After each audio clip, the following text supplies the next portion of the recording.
Jóvenes,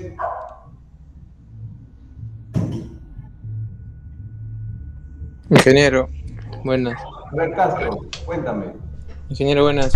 Con respecto justo al tema de hoy, que es de pavimentos y calidad, en el caso de la obra en la que estoy, eh, lo que pasa es que anteriormente hubo un contratista y ahora hay otro, porque sucede que las veredas que se habían hecho, la parte de pavimentos, me parece que no hubo un correcto manejo también lo que es la calidad, pues porque a ese concreto se le debería haber hecho ciertas pruebas como, no sé, la prueba SLAM o probetas y todo eso para ver también lo que es la resistencia, debido a que no tomaron en cuenta lo que era de que por esas veredas aún iban a pasar maquinarias, ¿no? Para hacer excavaciones dentro. Han hecho unas veredas mal hechas porque ya actualmente se están descascarando, una parte con rajaduras, se están desmoronando y entonces, con respecto al tema de pavimentos y calidad, le podría mencionar acerca de eso, ¿no? Perfecto, gracias Castro, gracias por tu aporte. Sí, seguramente se va a encontrar algunas debilidades. Ustedes tienen que aprender lo correcto. Para aprender lo correcto tienen que leer bastante. Y justamente de eso hoy vamos a hablar, jóvenes. ¿Ya? Vamos a hacer un alto en dos temas demasiado importantes. Y justamente tiene que ver también con la calidad, ¿no? Debemos tener en cuenta que cuando nosotros hablamos de calidad, no solamente pues tiene que ver con la apariencia exterior, sino también con el aspecto interior, con el aspecto físico interno o con el aspecto químico también. ¿Por qué? Porque puede ser que internamente o externamente el material, el elemento tenga manchas o presente algún tipo de fisuras, ¿no? O desde el punto de vista de la dimensión, que supongamos que la sección vial pues sea de 6 metros, ¿no? Y se hace de 5,80. Entonces se ve afectada la calidad de la obra. O sea, cuando nosotros hablamos de calidad de obra, no solamente tiene que ver con lo que es la parte física o química, sino también con una dimensión, con la temperatura, con una presión, ¿no? O cualquier otro requerimiento que se use para establecer pues, la naturaleza de un producto o servicio, ¿no? Eso es lo que vamos a ver en esta clase de jóvenes. Bien, ustedes están desarrollando sus prácticas en distintas obras, ¿no? Como asistente del ingeniero residente, como el asistente del ingeniero supervisor o como asistente de ingenieros de seguridad. Pero igual ustedes están involucrándose en una área, en otra área, en diferentes aspectos. Están aprendiendo cuáles son las actividades, las labores que hace el ingeniero residente, ¿no? Las labores que hace la supervisión y las labores que hace el ingeniero de calidad, el ingeniero especialista en estructuras, el ingeniero especialista en suelos, el ingeniero de seguridad, ¿no? Etcétera. Los distintos ingenieros que puede haber pues en una obra, las distintas especialidades, ¿no? que se desarrolla para sacar adelante la obra, ¿ya? Entonces, ustedes ya nosotros habíamos mencionado la importancia que ustedes tienen que hacer al verificar el expediente técnico. Y tienen que meterse a la cabeza el expediente técnico, de extremo a extremo. Si el expediente técnico tiene pues 1000 páginas, 1000 folios, 2000 folios, ustedes deben tenerlo ya al menos el 50% en la cabeza, ¿no? Ya ustedes tienen que empaparse, tienen que saber qué es lo que van a hacer durante el proceso constructivo, durante la obra, cuál es el objetivo, a dónde se apunta, ¿no? A dónde se apunta, cuáles son las metas. Eso es lo que ustedes tienen que saber, porque el resto del procedimiento constructivo lo van a aprender poco a poco. Hay que leer mucho justamente las especificaciones técnicas, y si las especificaciones técnicas no son las adecuadas, seguramente vamos a ver justamente en esta clase de dónde podemos sacar especificaciones técnicas, como en el caso, por ejemplo, de pavimentos, ¿no? Todo eso ya está regulado, ya está estandarizado, solamente está en que nosotros sepamos de dónde vamos a extraer esa información, y eso es justamente, como les digo, que es lo que vamos a ver, ¿no? Ya estamos aproximándonos, nos falta al menos unos 10 días para presentar las valorizaciones mensuales, hay hasta 5 días al mes siguiente para poderlo presentar, ¿no? Pero ya seguramente algunos ya están haciendo los metrados, están armando las valorizaciones. Los que no están haciendo, seguramente ya en el transcurso de los días se va a empezar a realizar, y ustedes tienen que estar totalmente involucrados al respecto. La verificación, el control de calidad tiene que ser día a día. ¿Por qué? Porque no solamente el control de calidad, como les había dicho, pues es aspectos físico-químicos, sino el control de la calidad tiene que ver hasta con medidas, con dimensiones. Por ejemplo, el tamaño de los ladrillos, cuáles son los tamaños, los permisibles, ¿no? El tamaño de la unidad de la minería, lo que están en edificaciones, el tamaño de la piedra, hay que revisar todo ello. Cuando, por ejemplo, uno está en una edificación, hay que medir hasta dónde se va a tener que vaciar. ¿Por qué? Porque una columna debe tener, si es que los planos dice que tiene el primer nivel 3 metros, entonces tiene que vaciarse hasta los 3 metros. Todas las columnas tienen que vaciarse hasta los 3 metros. Todas las placas, los muros de concreto armado tienen que vaciarse hasta los 3 metros.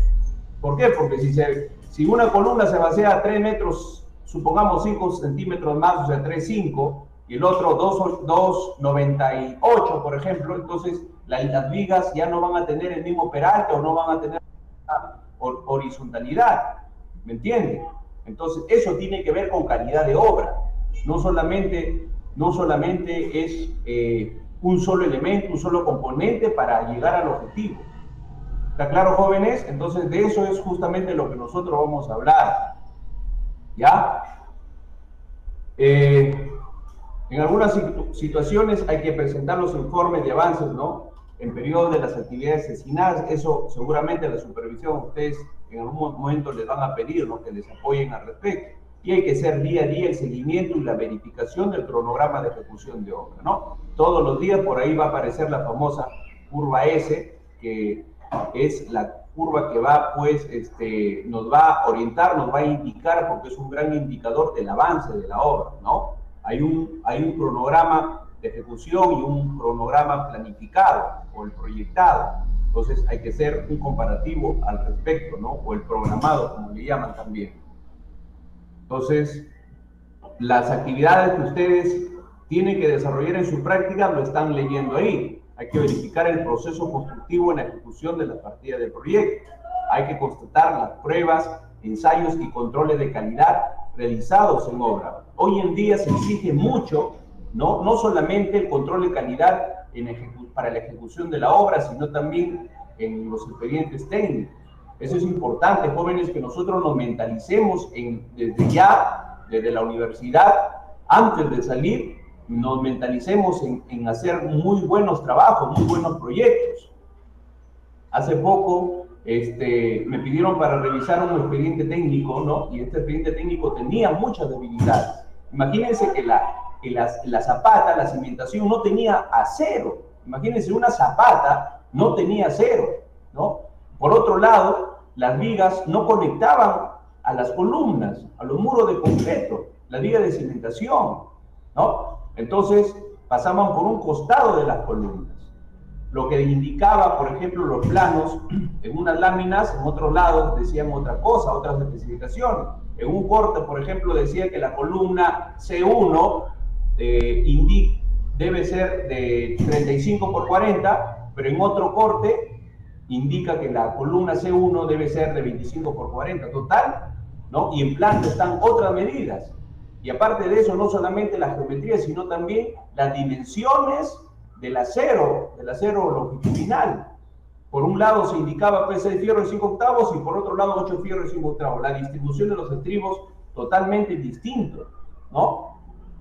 Entonces, jóvenes, cosas así se deben evitar. Se deben evitar. Yo creo que ustedes están en la capacidad y este es el momento para que puedan entender la importancia de la elaboración del expediente técnico, ¿no? La importancia. Es por eso que el trabajo del producto final, ya hemos dicho ya repetidas veces, el producto final va a ser la corrección, el ajuste, el afinamiento, el mejoramiento del expediente técnico. ¿Cómo debió haber sido el expediente técnico antes de la ejecución de la obra? ¿No? Si bien es cierto, no existe expedientes técnicos perfectos, no lo existe, no lo van a encontrar, lo haga quien lo haga el grupo, el staff, el plantel de ingenieros más reconocidos del mundo, seguramente no se va a poder dar, porque una cosa es planificarlo para ejecutar y otra cosa cuando ya estás en obra, entonces saltan una y otras dudas, otras cosas, ¿no? Eso sí pasa, por si acaso. Eso siempre es así, pero tampoco no puede ser un expediente técnico pues con debilidades enormes, Entonces, justamente para eso ustedes están haciendo sus prácticas, jóvenes. Ya tienen que mentalizarse en ir mejorando el expediente técnico. Al menos lo que están llevando prácticas en pavimentos, en obras de transitabilidad, justamente la clase de hoy le va a servir también. ¿Ya? Cuando nosotros jóvenes hablamos de calidad, quiero ser bastante incisivo y me voy a tomar un tiempo importante aquí, porque las actividades que ustedes van a desarrollar en prácticas, lo están leyendo ahí, ¿no? Lo están viendo. Todas las actividades que van a tener que hacerlo cotidianamente, pues está ahí en el material que les he enviado. Pero nosotros tenemos que mentalizarnos mucho en la calidad, en las obras de construcción, ¿no? Eso es importante, jóvenes. Tiene que haber un compromiso, una responsabilidad. ¿Por qué? Porque eso va a ser de un bien común. Estamos hablando de obras públicas, ¿no? El Estado está pagando, está contratando a una persona, ¿para qué? Para que se haga un buen proyecto, para que se haga una buena construcción, ¿no? Cuando nosotros nos vamos a una tienda, a un supermercado, cuando queremos comprarnos una ropa, ¿no? Entonces, si nosotros pagamos 300, 400 soles por un calzado, entonces, ¿qué significa eso? Que estamos pagando un monto grande. ¿Por qué? Porque queremos tener un calzado de calidad que nos dure mucho, ¿sí o no? Jóvenes, ¿estamos? Jóvenes, ¿me están copiando? Sí, ingeniero. Entonces, nosotros estamos pagando un servicio, estamos pagando un dinero que nos ha costado obtener ese dinero para tener un buen servicio. Pues nosotros exigimos, no, yo quiero un calzado con estas características que me dure mucho, ¿verdad? Porque voy a trajinar bastante, qué sé yo, ¿no? Entonces, justamente nosotros, los ingenieros, un día ustedes van a llegar a ser ingenieros, ustedes van a brindar sus servicios tienen que ser de calidad, ¿no? Los contratistas tienen la obligación ¿de qué? De ejecutar muy buenas obras. Los proyectistas, todos tenemos la responsabilidad, yo también tengo la responsabilidad de hacer muy buenos trabajos. No puedo hacer trabajos mediocres. No, tenemos que mentalizarnos en hacer bien las cosas, jóvenes. ¿Por qué? Porque ese es el beneficio para nuestra comunidad, para una comunidad que no es la nuestra seguramente, pero el Estado nos está pagando justamente para eso. Está pagando muy buenos precios. Entonces, tiene que darse un control de calidad por parte de la empresa contratista como del ingeniero también, ¿no? Entonces, esto es un llamado de atención para mí también, jóvenes. Ahora, si nosotros queremos definir la calidad de un producto, podemos decir, pues, que es la resultante, ¿no?, de una combinación de características de ingeniería y de fabricación, ¿no? Determinante del grado de satisfacción que el producto, pues, proporcione al consumidor durante su uso. Ahora, es importante también que conozcamos el concepto de la calidad de un producto desde el punto de vista de la normatividad ISO 9000. Ustedes saben eso, ¿no? ¿Qué es lo que dice la normatividad ISO 9000? La calidad es el grado en el que un conjunto de características inherentes, ¿no?, cumple ¿con qué? Con los requisitos, ¿no? Entonces, eso significa, pues, que nos va a llevar a pensar en términos como confiable, como servicial y durable, ¿no? Nosotros cuando pagamos por un servicio, estamos pagando, ¿no?, porque confiamos en ese producto, ¿verdad? O en ese servicio.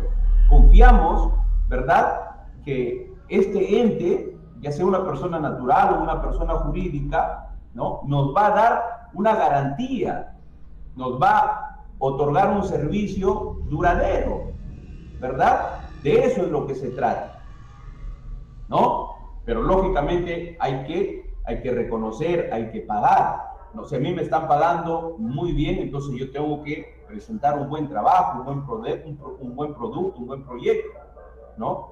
De eso se trata, jóvenes. Ahora, cuando nosotros hablamos de calidad, les había dicho que la calidad tiene que ver mucho con características físicas o químicas, ¿no? Por ejemplo, cuando nosotros nuevamente regresamos al tema del calzado, Cuando vemos que el calzado tiene una mancha y no puede salir, nosotros jamás vamos a llevar ese calzado con esa mancha, ¿no? A menos que nos vendan a un superprecio bastante económico y en casa ya seguramente lo limpiamos o vemos la manera de cómo cubrir para que sea bonito, ¿no? Por razones económicas, pero si estamos pagando un precio porque ese calzado esté sin manchas, ¿no? Que no esté roto ni dañado, entonces debemos tener ese producto. Ahora, en el caso de las obras, como me decía Castro en un inicio, ¿no? Las veredas presentan algún tipo de fisuras, ¿no? O de agrietamiento seguramente en algún momento, entonces no puede ser aceptable ese producto, ¿no? O si las veredas también presentan algún tipo de manchas, no puede ser aceptable, o de fluorescencia, o las columnas o las placas presentan algún tipo de fluorescencia, no puede ser posible. Entonces, tiene que ver mucho el aspecto físico-químico con la calidad, jóvenes. La dimensión también, les decía, ¿no? Los ladrillos tienen pues 23 por 13 por 9. Entonces, y tienen que ser prismáticos, tienen que tener, lógicamente, en lo posible, sus dimensiones, no tienen que ser ortogonales, tienen que ser medidas exactas, ¿no? No pueden, no, hay un límite para todo. Entonces, justamente necesitamos conocer los estándares o los límites permisibles también. Les hablaba de las columnas también, jóvenes, por ejemplo, en cuanto a la dimensión que tiene que ver con la calidad, también no podemos construir, si nos dice 3 metros, todas las columnas tienen que tener 3 metros de altura. No puede tener 3 metros 3, o 2 metros 98, o 2 metros 99, tiene que ser todo 3 metros, ¿no? ¿Sí me entienden? Ahora, si nos dice que las columnas deben tener 25 por 40, entonces el ingeniero, desde la supervisión, tiene que medir el encofrado. No, tiene que ser 25 por 40, no puede ser 23 por 38, no puede ser 23 por 39, tiene que ser 25 por 40 las columnas. ¿Me entienden? La calidad tiene que ver con eso. La vereda, si nos dicen las veredas que es de 1,80 m, tiene que ser la vereda de 1,80 m, porque si no, le vamos a restar al área verde o le vamos a restar a la calzada, ¿no? ¿Me entienden? O le vamos a restar finalmente a la otra vereda. ¿Me entienden, jóvenes? Entonces, la calidad tiene que ver con eso.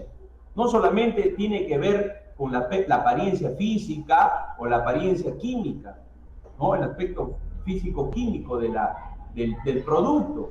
También tiene que ver con temperatura, jóvenes. La temperatura es muy importante, ¿no? Ustedes cuando trabajan en el acero estructural saben a qué temperaturas el acero tiene que fundirse, ¿no? O tiene que moldearse, ¿me entienden? Entonces, la temperatura es un factor importante también. Cuando ustedes coloquen la carpeta asfáltica en la obra donde ustedes están practicando, van a tener mucho cuidado con la temperatura. Mucho cuidado con la temperatura, ¿no?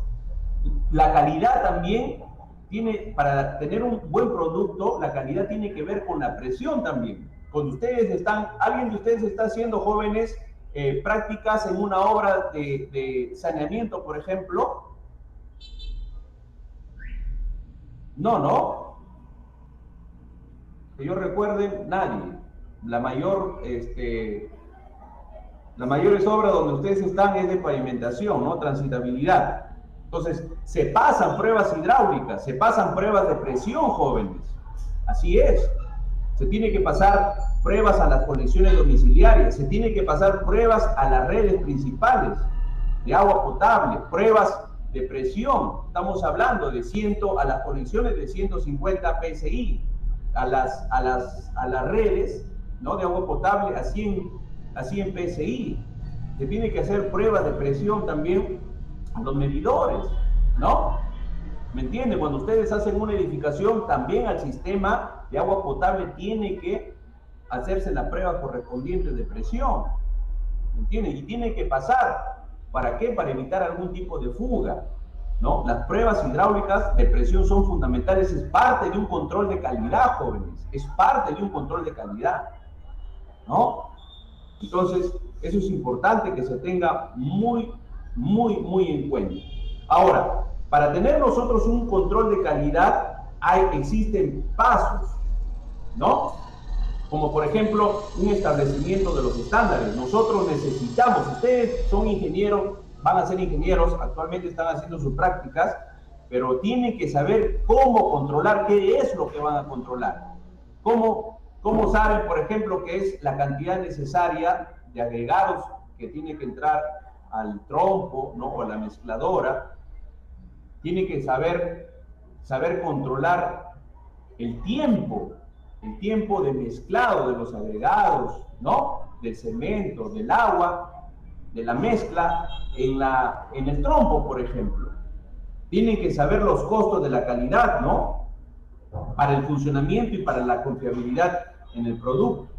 Eso es importante, jóvenes, que ustedes manejen todos esos conceptos, ¿no? Seguramente al comienzo les va a costar un poco, pero una vez que ustedes empiecen a familiarizarse, entonces la situación va a ser distinta. Ya va a ser un común, una práctica en ustedes. Ahora, para el control de calidad es necesario ejercer una acción cuando sea necesario, ¿no? El tratar de corregir y siempre corregir a maneras, ¿no? Ya les he dicho, muchas veces el maestro, no, a mí me han dicho muchas veces, yo les digo por experiencia, mire, así me dijeron, ¿no? Ingeniero, mire, yo vengo construyendo hace 30 años, hace 40 años, y no ha pasado nada con las edificaciones que yo he construido. Pero yo le digo, maestro, un momentito, ¿sabe por qué hace 30 años o 40 años usted viene construyendo así y no ha pasado absolutamente nada? Porque simplemente no hay sismos. Una edificación frente a cargas estáticas, así como está, ¿no? Carga de servicio nada más, no pasa nada, no puede pasar nada. Pero cuando viene el sismo ya es otra cosa. Entonces nosotros los ingenieros básicamente estamos mentalizados en el caso de estructuras de edificaciones, estamos mentalizados ¿en qué? En construir edificaciones sismoresistentes, porque el ámbito o la aplicación de la norma es 030 para todo el Perú, ¿no? Entonces le digo, ustedes tienen que construir de esta manera, de esta forma, ¿para qué? Para poder garantizar y obtener un buen producto. A lo largo, jóvenes, de este curso nosotros vamos a ir viendo la importancia, ¿no? De manejar las normatividades, la reglamentación, el adecuado proceso constructivo. Así es. Y es importante decirle, mire maestro, lo que sucede es que todo esto se ha ensayado. La normatividad de jóvenes no solamente viene, pues, de la teoría, sino de lo que se ha ensayado, de lo que se ha visto en el laboratorio, de lecciones aprendidas, ¿no? De la experiencia y del juicio de expertos. Viene todo escrito en las normatividades. Entonces, ustedes tienen que hacerlo así, de esta manera. ¿Por qué? Porque se va a garantizar durante un tiempo, durante un evento sísmico importante, se va a garantizar el adecuado comportamiento, ¿no? Si ustedes compactan adecuadamente, pues, la subrasante, la subbase, la base, entonces se va a garantizar, pues, una adecuada transitabilidad, el tiempo de vida, no va a haber asentamientos, no va a haber fallas locales, el tiempo de vida pues se va a garantizar en la pavimentación. El adecuado proceso constructivo, jóvenes, alarga sí el tiempo de vida de la obra, el adecuado proceso constructivo. Por eso hay que familiarizarnos al respecto, ¿no? La exigencia de un control de calidad pues debería implantarse como norma general para evitar no solo la insatisfacción del usuario, sino riesgos y pérdida de vida poco o inexistente control de calidad en las obras de construcción. Lamentablemente yo he visto algunas edificaciones, algunas coberturas, por ejemplo coberturas metálicas que no tienen ni siquiera un año y las coberturas ya están oxidadas, ya. Ahora, para hacer el mantenimiento, imagínense, estamos hablando de estructuras que están sobre los 10 metros de alto. ¿Quién se va a trepar a hacer el mantenimiento? Sí se puede hacer, pero al cabo de un año no, pues. Al menos 3, 4 años debe durar la pintura en las estructuras metálicas, ¿no? Al menos debe tener un tiempo aceptable. Pero ya no ha pasado ni un año y ya se nota ya la corrosión, la presencia de la corrosión en las coberturas metálicas, por ejemplo, en las columnas metálicas. Ya se nota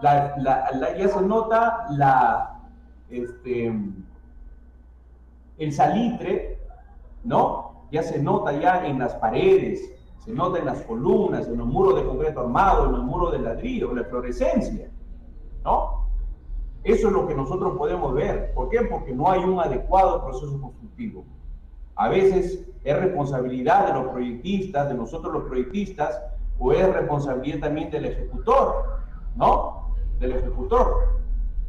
Entonces tiene que haber un compromiso de ambas partes de poder siempre mejorar e ir mejorando e ir tratando de hacer muy buen trabajo, jóvenes. Nosotros tenemos que mentalizarnos al respecto. Cuando nosotros nos mentalicemos en hacer un buen trabajo, va a obtener muchos beneficios, como por ejemplo vamos a ser solicitados, como por ejemplo vamos a tener satisfacción, ¿no? Porque finalmente este trabajo es para la población, para el beneficio de los estudiantes, si es un colegio, ¿no? Para el beneficio, pues, de los mismos choferes, ¿no? Porque transitan sobre beneficia su vehículo, van a transitar sobre una vía, pues, muy bien ejecutada, ¿no? El control de calidad, jóvenes, en una obra de construcción debe contemplarse, pues, de 3 aspectos diferentes, ¿no? El control de calidad del proyecto. ¿Qué significa eso? Que el proyectista, nosotros los proyectistas tenemos que tener un buen planteamiento del proyecto, tenemos que presentar muy buenos planos detallados, muy buenos cálculos, ¿no? Muy buenas las especificaciones técnicas, sí, muy pegados, muy ceñidos al reglamento. Ustedes seguramente van a encontrar expedientes con muchas debilidades, seguramente, pero ustedes van a corregir, van a rectificar eso, ¿no? Y ustedes van a empezar de otra manera, lo van a mejorar.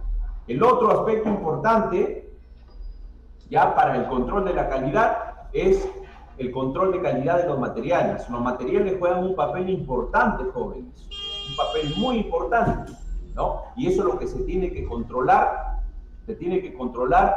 cuando llega a obra, ¿no? Ustedes han visto, ya están en obra, ¿qué es lo que llega? ¿Qué materiales llega a su obra, jóvenes? A ver, participen, por favor.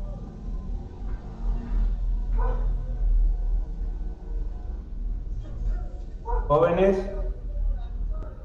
Cemento, Hay que controlar. Ya vamos a ver en su momento ya cuál es el número máximo de bolsas de cemento que se deben apilar, si deben estar expuestos al aire libre o no, ¿verdad? El peso ideal, porque a veces la bolsa de cemento no llega con el peso ideal, ¿no? Y eso justamente afecta en realidad a la proporción. Cuando se haga la mezcla correspondiente. ¿Qué más? Los agregados, ¿no? Los agregados, ¿qué más llega? El agua es importante también, jóvenes. Ya lo vamos a ver, ¿no? El estudio de las fuentes de agua, eso es importantísimo. ¿Por qué? Porque el constructor tiene que saber, incluso debe proyectarse eso en el expediente técnico, de dónde el contratista va a abastecer de agua para su obra. ¿Acaso tiene que ser agua de mar? ¿Ah? ¿Puede ser agua de mar? De repente puede ser agua de mar, ¿no? Puede ser agua de río, pero hay que cumplir con algunos requisitos. Y no siempre se utiliza agua de mar o agua de río, entonces tiene que ser un agua potable. Ahora, ¿qué características tiene que tener esa agua potable? ¿No? Para eso justamente se hace el estudio de fuentes de agua. El estudio de fuentes de agua tiene que ver mucho con el análisis químico para ver si presenta, pues, cantidades perjudiciales, por ejemplo, de ácidos, aceites, álcalis, cloruros, sulfatos, que ustedes muy bien lo saben, ¿no? Si presenta algún tipo de materia orgánica u otras sustancias, pues, que van a ser nocivos para los materiales que componen la estructura del pavimento, ¿no? O para las estructuras que componen obras de concreto. ¿Me entienden? En el estudio de fuentes de agua se tiene que indicar de dónde se recomienda tomar el agua para la construcción. Por ejemplo, acá en el Nuevo Chimbote nosotros tenemos aquí los álamos, ¿no? De los álamos, muchos de ustedes seguramente saben que de los álamos se trae el agua para la construcción. ¿Verdad, jóvenes? ¿Alguien sabe de dónde traen el agua? para sus obras, eso ya ustedes tienen que manejar. Los que están en obra, ya sí están trayendo agua, entonces eso me va a servir a mí para recomendar, o cuando yo soy ingeniero, sí, recomendar al contratista, sí, está trayendo agua de ahí, el agua de ahí tiene, de tal lugar tiene muy buenas características. Cuando ustedes, por ejemplo, conocen de estos jóvenes, al contratista, ustedes lo van a sorprender, porque el contratista va a decir, wow, este ingeniero no, conoce su tema. Usted le va a decir, mire, señor contratista, nosotros podemos traer agua de este lugar, podemos traer agua de este otro lugar, porque ya se conoce que cuando se han hecho los estudios químicos, pues están libres de sulfatos, de cloruros, que son agentes dañinos, ¿no? Para la estructura del pavimento, para el concreto, qué sé yo. Y aparte de eso, tenemos un muy buen precio. Entonces, el contratista va a decir, este ingeniero me está ofreciendo el agua, ¿no? Me está proponiendo el agua, ¿no? Porque va a servir de muchas, va a tener muchas ventajas para la calidad de la obra y aparte de eso, un buen precio, ¿no? Un buen precio. Entonces, jóvenes, esto es importante. Ustedes tienen que, en obra, ustedes no pueden perder el tiempo. Siempre les he dicho, ustedes en obra tienen que mentalizarse. Olvídense del mundo exterior ya, mentalícense cómo pueden mejorar, aportar. Incluso a estas alturas, ustedes sí pueden aportar ahí en la mejora del proceso constructivo, ¿no? Sí lo pueden hacer, sí lo pueden hacer. De repente alguna opinión, hay que tener mucha sabiduría también al respecto, ¿no? Por eso, si ustedes conocen y pueden aportar, mucho mejor. Y el otro aspecto es el control de la calidad de la ejecución. Muchas veces, jóvenes, en obras, sobre todo en obras de envergadura, ¿no? A veces se va a tener, para poder contar con para poder tener un producto aceptable, a veces hay que contar con los servicios de otros profesionales, ¿no? El servicio de otros profesionales, que son mucho más experimentados. ¿Con qué finalidad? Con la finalidad, pues, de brindar sus servicios en mejora de la obra, que no necesariamente puede ser una persona o también puede ser un laboratorio, ¿no? Porque a veces los ingenieros de suelos que nosotros tenemos en obra, de repente tenemos algunas limitaciones o a veces no tienen los equipos suficientes, ¿no? Entonces, ¿qué es lo que se tiene que hacer? Hay que contratar a un especialista, ¿para qué? Para que haga la verificación o para que nos indique cómo más o menos en su experiencia podemos hacer el proceso constructivo, por ejemplo, de calzaduras, ¿no? Que muy poco se ve en nuestro medio. Entonces, según la experiencia, ¿cuáles son los tamaños máximos? Aunque en la E050, por ejemplo, ya está reglamentado, ¿no?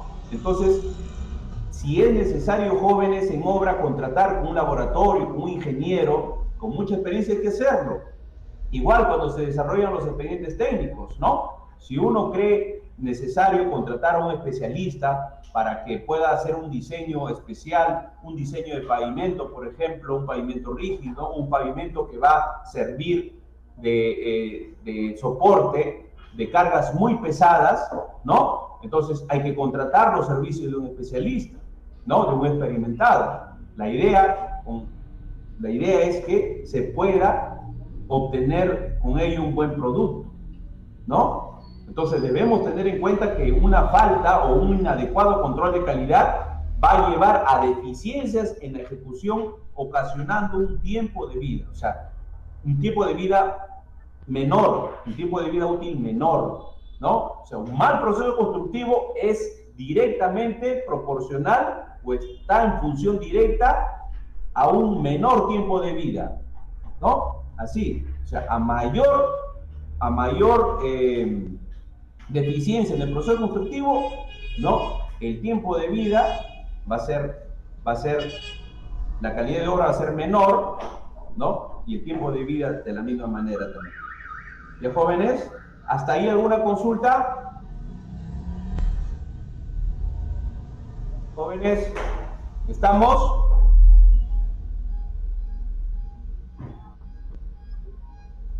Jóvenes. Sí, ingeniero, claro. ¿Algún aporte, alguna consulta? Bien, en cuanto al control de calidad de un proyecto de construcción, ya que es el primer aspecto que habíamos estado viendo. O sea, para tener una buena obra también hay que tener un buen expediente técnico, un buen proyecto, ¿no? Debe tener el expediente técnico una información muy importante. Debe tener muy buenos planos, los planos deben tener muy buenos detalles, muy buenas especificaciones técnicas, ¿no? Los planos. El expediente técnico debe tener las memorias de cálculo, las memorias de diseño, las indicadas, debe tener las especificaciones técnicas bien completas y bien redactadas. Cada partida debe tener su especificación técnica, debidamente redactada, ¿no? La especificación técnica, ¿qué es lo que indica, jóvenes? Una especificación técnica. El procedimiento constructivo, la forma de pago, el metrado, ¿no? Todo eso indica la especificación técnica. El expediente técnico debe tener un cronograma de ejecución programado adecuado, ¿no? Si es una obra de envergadura, pues no se va a hacer en 2 meses, en 3 meses. Si es una obra de envergadura, tiene que sacarse en función al cuadril, en función a muchas cosas, el tiempo de ejecución de la obra, ¿no? No puede ser ni muy corto ni tampoco muy largo, porque si es muy largo, los gastos generales van a ser mayores, ¿no? ¿De dónde es que se evalúa o se indica, por ejemplo, el pago para los profesionales en los gastos generales? Entonces hay que tener un tiempo prudencial, ni muy corto ni muy largo, ¿no? Ni muy corto ni muy largo. ¿Ya, jóvenes? Eso es importante que se tenga en cuenta. Durante la etapa de la elaboración del expediente técnico, si ustedes van a proyectar una edificación, se debe obtener durante la etapa del proyecto los permisos para la licencia de demolición, para la licencia de construcción también, de la misma manera. O sea, todos los expedientes técnicos deben gestionarse, al menos de edificación deben gestionar sus licencias correspondientes, ¿no? Así que a veces los expedientes técnicos se sacan por 8 UIT, no alcanzan. ¿Por qué? Porque tiene que hacerse muy buenos estudios, ¿no? Tiene que gestionarse las licencias de construcción, las licencias de demolición, y eso es un costo también, ¿entienden? Y a veces esas cosas no se consideran. ¿Por qué no se considera? Porque a veces el mismo funcionario, cuando manda sus términos de referencia, no lo plasma, ¿no? Entonces ustedes tienen que proceder de una manera distinta. ¿Ya, jóvenes? Entonces, usualmente los errores en la ejecución de obras de construcción parte, ¿por qué decíamos? Porque existe una defectuosa redacción del expediente técnico. Falta detalles o procesos constructivos. Los procesos constructivos no son muy claros, son bastante ambiguos, ¿no? Por eso mucho tiene que ver el responsable o los especialistas de la elaboración del expediente técnico y también de la ejecución, ¿no?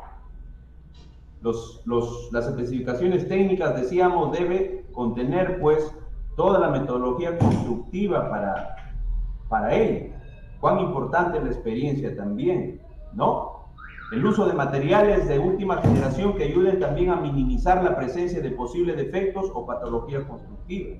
Es importante recomendar en el expediente técnico justamente estos materiales, ¿no? El segundo aspecto, estamos detallando los 3 aspectos, ya estamos en el primero fue un control de calidad en el proyecto o el expediente técnico. Justamente debe existir un evaluador para ello, porque muchas veces nosotros podemos pensar que estamos desarrollando un buen expediente técnico, pero no nos damos cuenta de nuestros errores. Nosotros mismos no podemos darnos cuenta de nuestros errores, a menos que alguien me diga, Iván, mira, te estás equivocando en esto, ten en cuenta esto, lo otro, ¿no? Por eso siempre es importante un evaluador, pero el evaluador también, ustedes van a llegar a ser un día evaluadores. El evaluador debe tener en claro que no va a ser un ingeniero que ponga peros, obstáculos, ¿no? Sino que ayude a sacar adelante el proyecto. Eso es la acción del evaluador. El evaluador mira las debilidades del proyecto y dice, bien, mira, ¿sabes qué? Vamos juntos a sacar adelante el proyecto. La supervisión, de la misma manera, la supervisión no está para poner trabas, la supervisión está para ayudar a sacar adelante el proyecto. ¿no? Justamente está para fiscalizar, está para evaluar todo eso, pero ayudar también a sacar adelante el proyecto, como debe ser. Sí se puede, como debe ser. Sí se puede. ¿Por qué? Porque la supervisión debe tener por lo menos la misma experiencia que la responsable en la elaboración, pues, ¿no? En la ejecución de la obra, el residente, en este caso. Entonces el supervisor en su experiencia dice, no, ingeniero, esto tenemos que hacerlo así, por esto, y así se tiene que hacer, ¿no? ¿Por qué? Porque las normas lo dicen así, las certificaciones lo mandan así. Entonces el residente ahí, así, ingeniero, sí, tiene razón, seguimos entonces de esta manera, ¿para qué? Para que la obra marche muy bien. Jóvenes, esto es importante. Ahora, en cuanto al segundo aspecto, que es el control de calidad en los materiales de construcción, debemos distinguir dos materiales, los tradicionales, ¿no? Que cuando nosotros hablamos de tener un control de calidad de los materiales tradicionales, cuando nos referimos a tradicionales, nos referimos a aquellos que ya se vienen utilizando desde un tiempo atrás, ¿no? Y aparecen ya regulados por las normas, por ejemplo, la madera, el acero, el concreto, el ladrillo, entonces ya existe normatividad, pero para un control de calidad de materiales nuevos, ¿no? Usualmente eso pues no está regulado porque son nuevos. Por ejemplo, el concreto translúcido. Si alguien les dice el concreto translúcido debe utilizarse en este proyecto, en esta obra, entonces tiene que venir con las especificaciones técnicas, ¿no? del proveedor que se indica, pero también tiene que ponerse del tipo similar. No podemos tampoco nosotros los proyectistas jóvenes dirigir, ¿no? a que el contratista vaya y compre tal producto, ¿no? Tiene que ser del tipo y similar con estas características, por lo menos, ¿no? Otros productos o materiales nuevos que estamos hablando, por ejemplo, son los compactos de cuarzo, el motero, cemento, caucho reciclado, etcétera, ¿no? Entonces, esos controles de calidad, lógicamente, tienen que venir de la mano de los mismos proveedores. Los proveedores también deben ser conscientes de vender un muy buen producto, ¿no? Porque a veces el proveedor no dice, no, sí, es un buen producto. Entonces, por vender su producto, a veces nos dicen de todo. Entonces, mucho tiene que ver el criterio, mucho tiene que ver la experiencia al respecto. Y con el control de calidad de la ejecución, tenemos, pues, por ejemplo, el control del concreto, ¿no? El control de sus componentes, que es el control de los agregados, ¿no? El control del concreto fresco, masa fresca y el concreto fraguado. Eso es importante, ¿verdad, jóvenes? Por ejemplo, eso es para hablar nada más del concreto, en el control de la calidad de la ejecución. Tiene que ver mucho también con los encofrados, tiene que ver bastante cuidado al respecto, ¿no? Con las medidas de los elementos estructurales, con la separación de los elementos. Si los planos indican, pues, que las columnas deben tener una separación de 4 o 5 metros, no puede ser ni más ni menos, ¿no? ¿Me entienden? Si los planos indican que las vigas deben tener un peralte de 50 centímetros, debe ser 50 centímetros, no debe ser ni más ni menos, ¿no? Jóvenes, a eso es lo que nosotros estamos apuntando, ¿ya? Ahora, es importante conocer, mucho tiene que ver la experiencia, mucho tiene que ver la parte de aprendizaje, la parte académica que nosotros hayamos asimilado, ¿no? en clase. Esto es importante. Por ejemplo, a ver, alguien me puede preguntar, ingeniero, en una obra de saneamiento, ¿qué tipo de controles se puede llevar?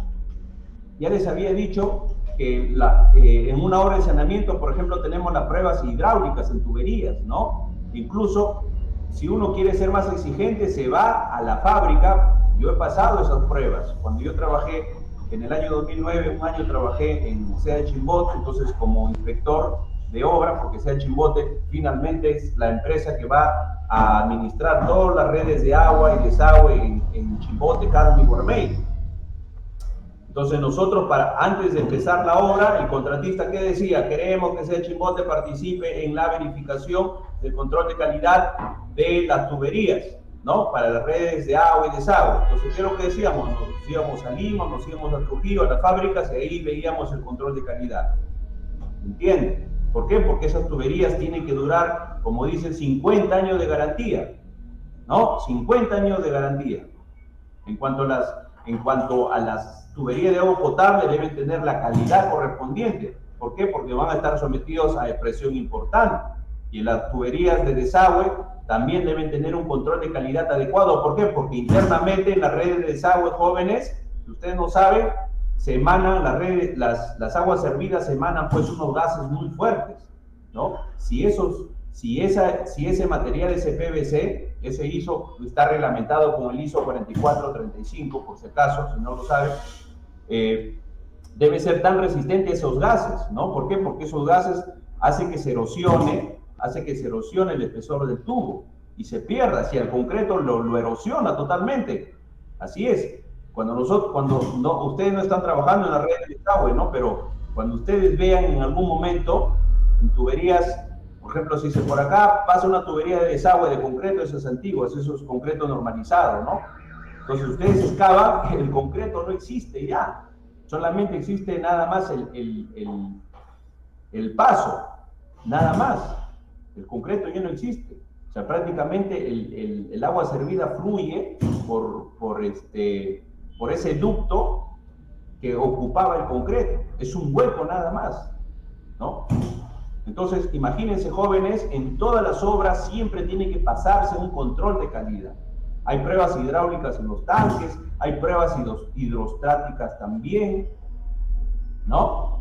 Si es que se va a construir, por ejemplo, reservorios, se tiene que pasar pruebas también de presión, de filtración a los reservorios, a los buzones, también tiene que pasarse pruebas durante la etapa constructiva. Se tiene que pasar pruebas a la calidad del agua también. Si es que alguien va a diseñar una toma de repente para poder llevar el agua a los pueblos, a los caseríos, entonces tiene que hacer un análisis químico, un control de calidad del agua. Cuando ustedes hagan, por ejemplo, pozos tubulares, ¿no? Hay que tomar una muestra del agua de la zona donde se van a construir los pozos tubulares, llevarlo a un laboratorio de prestigio y hay que hacer los análisis correspondientes, ¿no? Porque va a ser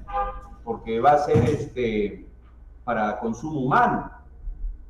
Así es, jóvenes. ¿Hasta ahí alguna consulta?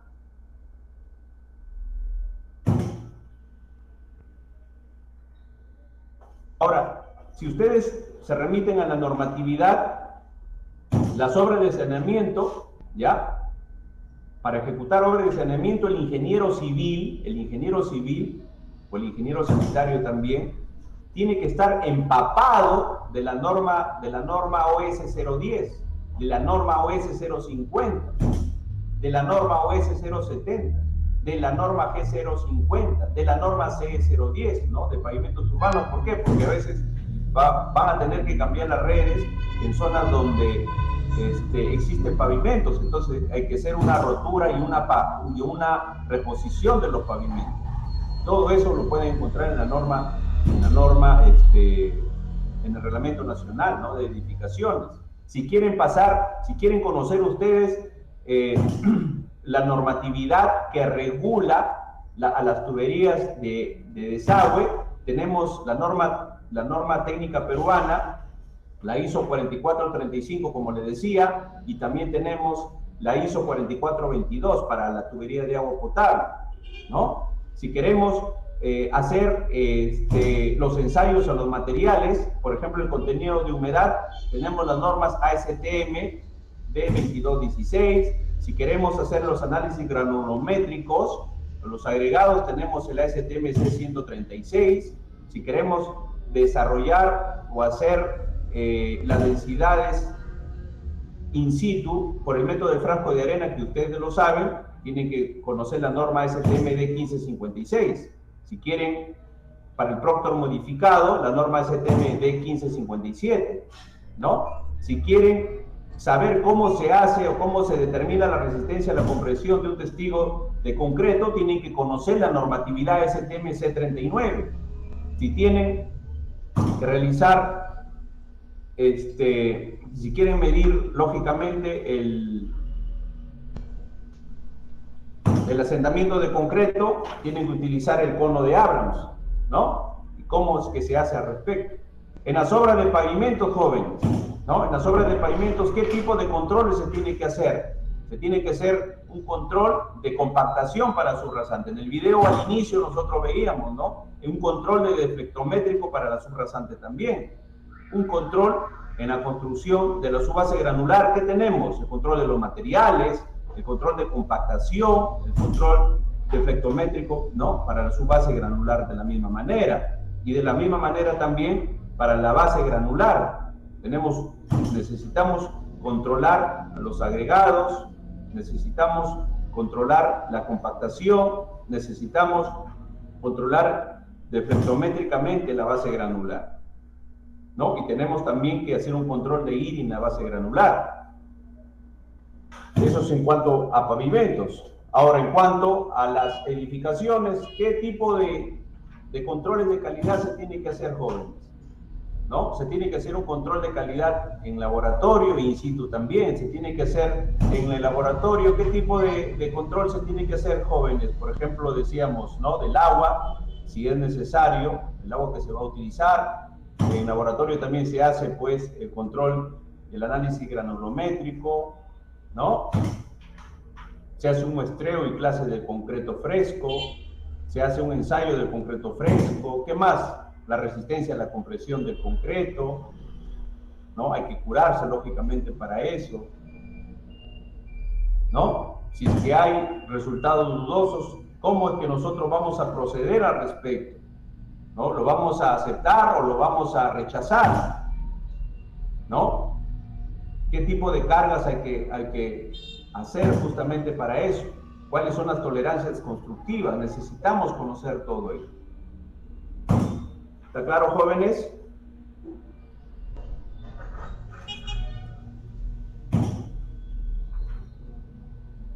Jóvenes, ¿hasta ahí alguna consulta?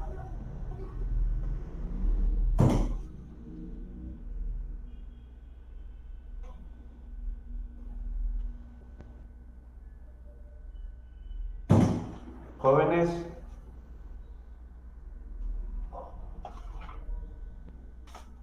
Entonces ya hemos visto la importancia de la calidad de las obras, ¿no? Ya hemos visto los pasos, ya hemos visto los aspectos, ¿no? De una calidad en obra, de la calidad en obra, los tipos de controles que se hacen en obra, las definiciones, ¿no? Las características del control de calidad en obras. ¿Hasta ahí alguna consulta?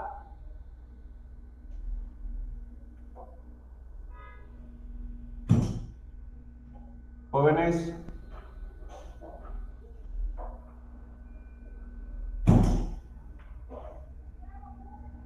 Ingeniero. Sí, Vilches. Sobre las especificaciones, Feijó. Feijó Vilches. Sí, ingeniero, sobre las especificaciones técnicas, ¿hay algún reglamento que solo hable de eso o solo? Vamos a ver justamente eso, ¿ya? Okay. Vamos a ver. Ahí estoy compartiendo, jóvenes, el Reglamento Nacional de Gestión de Infraestructura Vial.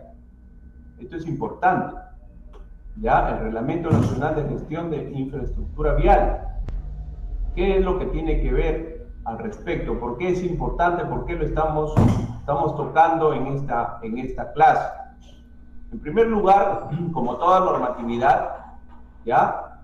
En este caso, corresponde al Ministerio de Transportes y Comunicaciones, ¿no?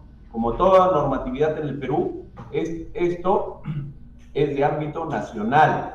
El presente reglamento rige en todo el territorio de la República del Perú. Ingeniero, yo estoy haciendo mis prácticas en Nuevo Chimbote, en Chimbote, no sé, en la Sierra. Jóvenes, esta normatividad nosotros tenemos que conocer. ¿Por qué? Porque estamos dentro del Perú. Hay muchos ingenieros que no lo conocen, pero justamente en prácticas lo estamos tocando para que ustedes lo conozcan. Se dan cuenta que hay mucho que aprender, hay mucho que conocer. ¿Ya? Su alcance, dice, está referido a las vías que conforman el Sistema Nacional de Carreteras. El Sistema Nacional, o sea, quiere decir que hay un Sistema Nacional de Carreteras. ¿no? Existe un sistema nacional de carreteras. Ahora, ¿quiénes son las autoridades competentes? Aquí justamente esta reglamentación lo detalla. Dice, ¿por qué vamos a mencionar aquí las autoridades competentes? Porque en algún momento, justamente, toda la responsabilidad le da a estas autoridades competentes. El Ministerio de Transportes y Comunicaciones, en su calidad de órgano rector a nivel nacional en materia de transporte y tránsito terrestre, a través de la Dirección General de Caminos y Ferrocarriles, es la autoridad dice competente para dictar las normas correspondientes a la gestión de la infraestructura vial, fiscalizar su cumplimiento e interpretar las normas técnicas contenidas en el presente reglamento. Entonces, el reglamento es bastante claro, ¿no? Ellos son los responsables de dictar absolutamente todo. Y designar, ¿qué designa? Dice, las autoridades competentes para la aplicación del presente reglamento, de conformidad con los niveles de gobierno que corresponde a la organización del Estado, son las siguientes. A ver, ¿quiénes son las autoridades competentes? Jóvenes, ¿quiénes son las autoridades competentes? El Gobierno Nacional a través del Ministerio de Transportes y Comunicaciones, a cargo de la gestión de la infraestructura de la red vial nacional. Tenemos uno. Dos, los gobiernos regionales, ¿no? A cargo de la gestión de la infraestructura de la red vial departamental o regional. O sea, quiere decir que el gobierno regional de Ancash tiene un área de infraestructura de la red vial, ¿no? Vamos a ver cuáles son sus responsabilidades posteriormente. Pero ya sabemos que existe en el gobierno regional de Ancash, existe en el Ministerio de Transportes y Comunicaciones un espacio, un área justamente responsable de regir a nivel nacional, ¿no? Y dictar las normas correspondientes para justamente su cumplimiento. Y tres, tenemos los gobiernos locales, a través de las municipalidades provinciales, a cargo de la gestión de la infraestructura de la red vial vecinal.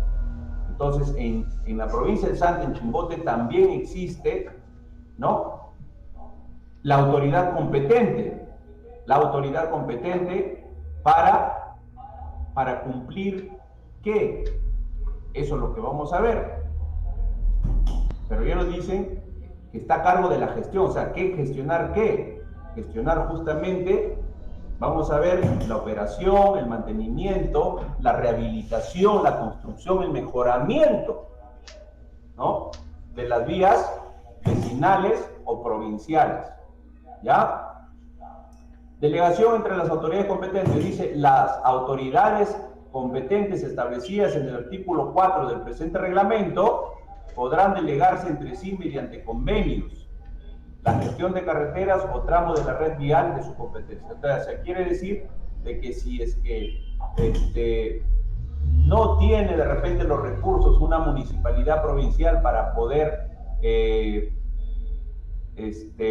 asumir con la gestión de la infraestructura vial, ¿no?, puede hacer un convenio con el gobierno regional justamente para gestionar tal mantenimiento o tal tratamiento a la red vial.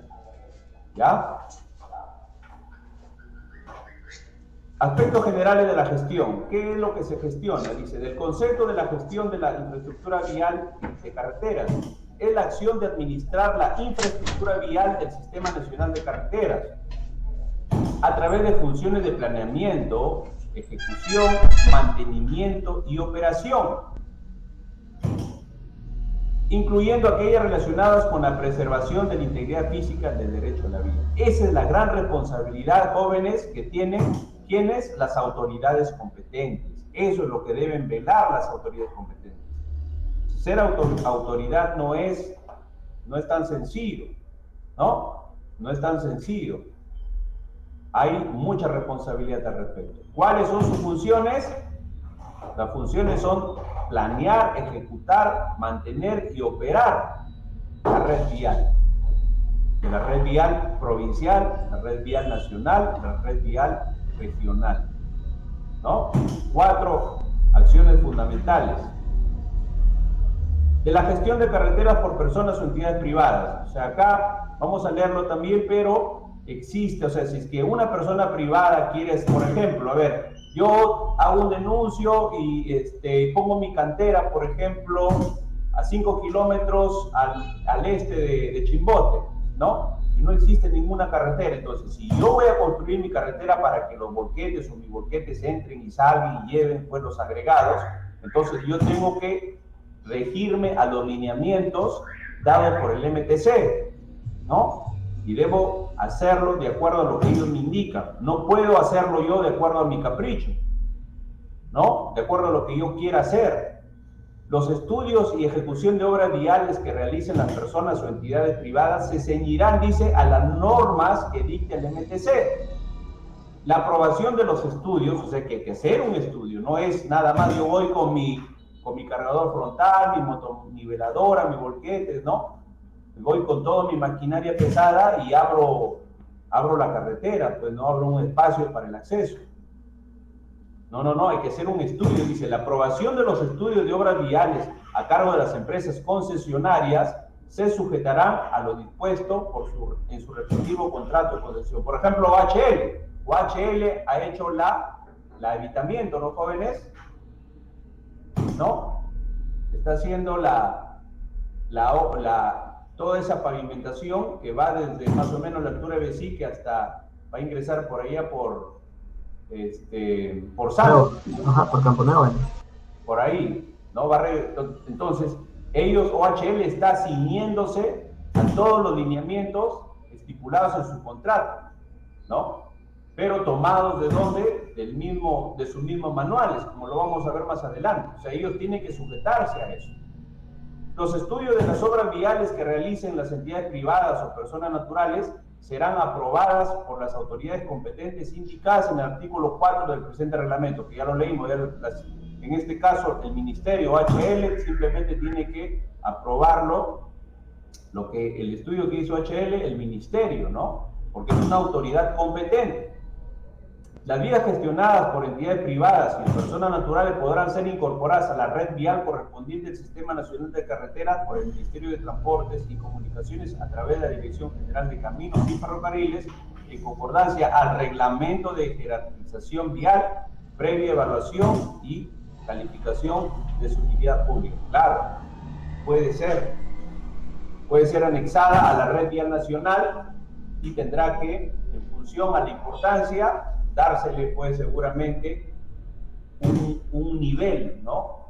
Un nivel a esa vía. Entonces está bien claro el reglamento. Todo está reglamentado en realidad. Hay muchas cosas que nosotros no sabemos, está reglamentado, ¿no? Que pareciera que es letra muerta a veces en nuestro país. ¿Cuáles son las fases de la gestión? Las fases. A ver, empieza primero, habíamos dicho, el planeamiento. Hay que planear, hay que hacer los estudios de preinversión, los estudios definitivos, la ejecución, el mantenimiento y la operación. Son las fases de la gestión. 6 fases de gestión, ¿no? 6 fases de gestión. El planeamiento, bueno, ya ese planeamiento tiene que ver con diseñar, normar y ejecutar las políticas de promoción y desarrollo en materia de transportes y comunicaciones, ¿no? Formular los planes nacionales sectoriales de desarrollo en materia de transportes y comunicaciones. Los estudios de preinversión, aquí también lo tenemos, lo he resaltado, ya para que ustedes lo puedan leer. Tiene que hacerse un estudio de preinversión. Antes, bueno, existía la factibilidad, la prefactibilidad, la factibilidad, ahora solamente el perfil, ¿no? de preinversión. Y finalmente, para nosotros lo más importante, lo he resaltado de amarillo, la tercera fase, que es la fase de la gestión, son los estudios definitivos, ¿no? Los estudios definitivos. A ver, todos aquellos que hacen expedientes técnicos, ¿ya? De carreteras. A ver, de los estudios definitivos. ¿Qué dice? Las autoridades competentes establecidas en el artículo 4, que puede ser, habíamos dicho, pues, ¿no? Del gobierno regional, del gobierno provincial, local y del MTC, ejecutan, dice, los estudios definitivos de los proyectos declarados viables, de acuerdo a las normas de diseño y construcción aprobados por el Ministerio de Transportes y Comunicaciones. O sea, todos tienen que seguir los lineamientos del MTC.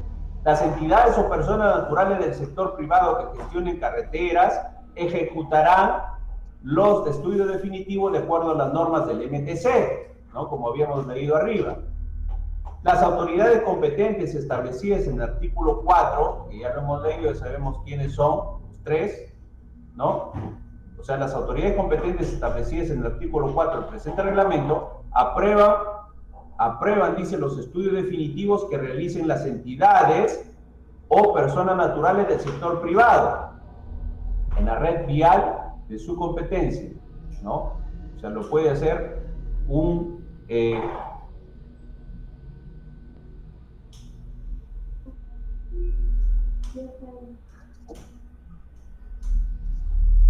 momento, por favor.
Jóvenes, ¿estamos?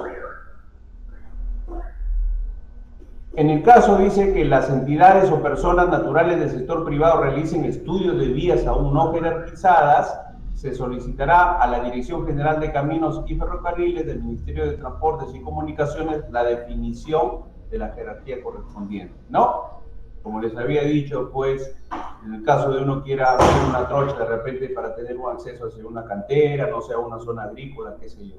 En los estudios definitivos se establecen los detalles de diseño de ingeniería de los elementos que constituyen el proyecto, teniendo en consideración factores tales como la velocidad directriz, ustedes lo saben esto, el tráfico, la zona geográfica, seguridad vial y otros. Los estudios definitivos contienen como mínimo lo siguiente, aquí está. ¿Qué es lo que contiene como mínimo un proyecto, jóvenes? Un estudio definitivo, un expediente técnico, ¿me copia? ¿Sí? Tenemos el resumen ejecutivo, aquí está plasmado, la memoria descriptiva, si no lo sabían, ¿no? Los metrados, los análisis de precios unitarios, el presupuesto, las fórmulas polinómicas, los cronogramas, las especificaciones técnicas y los estudios de ingeniería básica. ¿Cuáles son los estudios de ingeniería básica para un proyecto vial? El estudio de tráfico, la topografía, el estudio de suelos, canteras y fuentes de agua. Lo que les decía, ¿no? La cantera es importante. ¿De dónde es que se va a extraer los agregados, ¿no? Si son aceptables químicamente, físicamente o no. Ese estudio tiene que hacerse. Usualmente el ingeniero de suelos hace ese estudio, el estudio de canteras y el de fuentes de agua. Tiene que hacerse el estudio hidrológico e hidráulico, ¿no? Tiene que hacerse. Supongamos que va a pasar por un río, ¿no? O de repente por un lugar donde se pueda activar alguna quebrada, qué sé yo. Entonces hay que hacer estudios hidrológicos o hidráulicos, ¿no? Hay que hacer un estudio geológicos y geotécnicos que incluye la estabilidad de taludes. Justamente esto me hace recordar, un amigo está trabajando en una empresa importante, responsable de una carretera, ¿no? En el norte del Perú. ¿Qué es lo que sucede? Han construido un muro de contención como elemento para estabilizar los taludes, pero ¿qué ha pasado? A raíz del último terremoto que hubo en esa parte del Perú, bueno, un temblor fuerte en esa parte del Perú hizo que una porción de los muros de contención pues se separen cedan un poco en relación a los otros muros, ¿no? Entonces, ¿por qué había pasado eso? Porque no se había hecho un estudio geológico o geodinámico de la zona, porque parece que una parte del cerro se había deslizado. Entonces, si es que el muro de contención no pasa por la línea de falla, ¿no? Su cimentación no está por debajo de la línea de falla, entonces de nada sirve el muro de contención, porque el suelo se va a deslizar con muro de contención, ¿no? También. Entonces, es importante un estudio, en esos casos, un estudio geodinámico al respecto. Y la seguridad vial también. En el caso de los diseños, ¿qué diseños tienen que hacerse? Los geométricos, ¿no? Un diseño geométrico, un diseño de pavimentos flexibles, pavimentos rígidos, un diseño estructural, en el caso de badenes, en el caso de alcantarillas, en el caso de puentes, en el caso de pontones. Tiene que hacerse todo eso. Tiene que hacerse un estudio de drenaje también, ¿no? Ustedes han visto, al menos en la sierra, tienen que ir sus cunetas. Hay que diseñar las dimensiones, hay que tener las dimensiones de esas cunetas. La seguridad vial y señalización de la misma manera. Tiene que hacerse un plan de mantenimiento también, tiene que indicarse cada qué tiempo tiene que hacerse el mantenimiento, ¿no? Justamente para eso son los estudios. Los estudios, también tiene que hacerse un estudio socioambiental, un estudio de impacto ambiental también, ¿no? Y también debe tener, como todo expediente técnico, los planos constructivos. ¿Hasta ahí alguna consulta, jóvenes? De repente, no sé, en alguna de sus obras, de repente ha faltado un estudio, ¿no?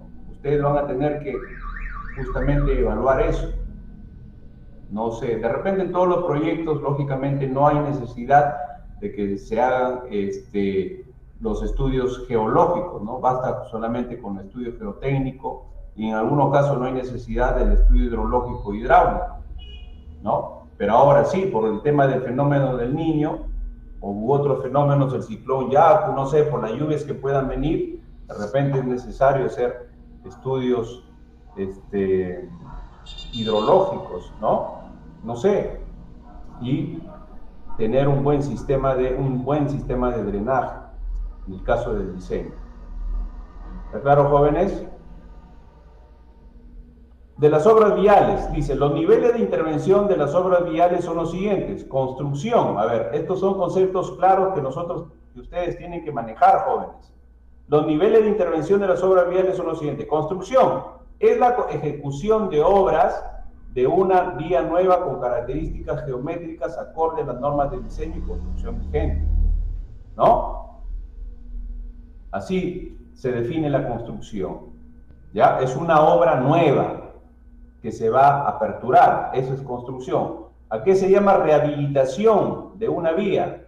Es la ejecución de las obras necesarias para devolver a la infraestructura vial sus características originales y adecuarla a su nuevo periodo de servicio, las cuales están referidas principalmente a reparación o ejecución de pavimentos, puentes, túneles, obras de drenaje, de ser el caso, movimiento de tierras en zonas puntuales y otros. Por ejemplo, recuerdo que en el año 2007, durante el terremoto de Pisco, una parte importante de la carretera entre Chincha, más o menos, entre Chincha y Osunampe, por ahí, ¿no? Los que conocen me deben dar razón, y Pisco, la carretera se partió en dos, entonces tuvo que rehabilitarse la carretera. ¿Para qué? Para cumplir con su función inicial, con su función original. Eso es rehabilitación, ¿ya? ¿A qué se le llama mejoramiento? No sé, ustedes deben estar en una obra de transitabilidad que dice mejoramiento, no sé, ¿no? ¿A qué se conoce como mejoramiento? Es la ejecución, dice, de las obras necesarias para elevar el estándar de la vía mediante actividades que indican la modificación sustancial de la geometría y de la estructura del pavimento, ¿no? Así como la construcción y adecuación de los puentes, túneles, obras de drenaje, muros y señalizaciones necesarias, ¿no? De repente puede ser que un puente en esa vía pues esté en mal estado y ya cumplió su ciclo, entonces hay que hacer un mejoramiento, un proyecto de mejoramiento donde incluya la reconstrucción de un puente. ¿Ya, jóvenes? Las autoridades competentes, ya sabemos quiénes son las autoridades competentes, son 3. Ejecutan las indicadas obras viales, contando previamente con los expedientes técnicos aprobados y cumpliendo con los dispositivos legales vigentes sobre la materia. Las autoridades competentes establecidas en el artículo 4 del presente reglamento son responsables de que la ejecución de las obras viales se ajusten a los expedientes técnicos aprobados y demás normas vigentes sobre la materia. En las carreteras no pavimentadas se implementarán soluciones técnicas y económicas que permitan estabilizar la superficie de rodadura a fin de que no sufran deterioro prematuro. Dichas soluciones serán progresivas desde las más básicas hasta alcanzar el nivel de carretera pavimentada en correspondencia con la demanda y los beneficios de las inversiones. Y tenemos, eso es en cuanto a la ejecución, ¿no? Ahora vamos a ver el mantenimiento vial. Ya vimos los estudios definitivos, la ejecución de las obras viales, ahora del mantenimiento vial antes de pasar a la operación. ¿Cuáles son los tipos de mantenimiento o las fases de mantenimiento que se le hace a una vía? ¿No? Uno de ellos es el mantenimiento rutinario. ¿Qué es un mantenimiento rutinario? Es el conjunto de actividades que se realizan en las vías con carácter permanente para conservar sus niveles de servicio. Estas actividades pueden ser manuales o mecánicas y están referidas principalmente a labores de limpieza. Miren lo que se tiene que hacer, un mantenimiento rutinario de las vías, ¿no? Bacheo, perfilado, roce, eliminación de derrumbes de pequeña magnitud, así como limpieza o reparación de juntas de dilatación, elementos de apoyo, pintura y drenaje en la superestructura y subestructura de los puentes. Y tenemos también el mantenimiento periódico. Es el conjunto de actividades programables cada cierto periodo que se realizan en las vías para conservar su nivel de servicio, ¿no? También estas pueden ser manuales o mecánicas y están referidas principalmente a la reposición de capas de rodadura, colocación de capas nivelantes y sello, reparación o reconstrucción puntual de capas interiores de pavimento, reparación o reconstrucción puntual de túneles, muros, obras de drenaje, ¿no? Elementos de seguridad vial y señalización, reparación o reconstrucción puntual de la plataforma de carretera y reparación o reconstrucción puntual de los componentes de los puentes, tanto de la superestructura como de la subestructura. Este mantenimiento periódico, bueno, se ha dado últimamente a raíz del ciclón Yaku, ¿no? En las lluvias que hubo. Y si ustedes pasan por la Panamericana, siempre van a ver a OHL haciendo un mantenimiento periódico o rutinario a la vía, ¿verdad? Cuando ustedes vayan seguramente a Nepeña, San Jacinto, Moro, Jimbe, van a encontrar también un mantenimiento rutinario que se hace o periódico que se hace a la vía, ¿no? Siempre van a encontrar ese mantenimiento. Ese mantenimiento tiene que hacerse para garantizar, ¿no?, el tiempo de vida de la vía. Eso es importante. En este caso, a cargo bien del gobierno regional, a cargo bien del gobierno provincial, ¿no, jóvenes?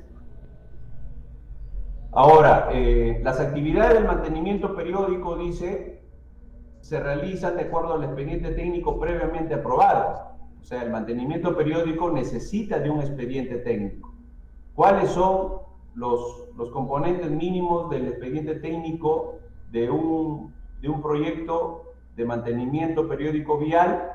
La memoria descriptiva, los metrados también, miren, análisis de precios unitarios, presupuestos, cronogramas, especificaciones técnicas, verificación de estudios, el tráfico, el de canteras y fuentes de agua, la seguridad vial. ¿Por qué estamos hablando de canteras y fuentes de agua? Porque tiene que ver, como habíamos dicho por aquí, reparación o reconstrucción puntual de túneles, muros, o reconstrucción de capas inferiores del pavimento.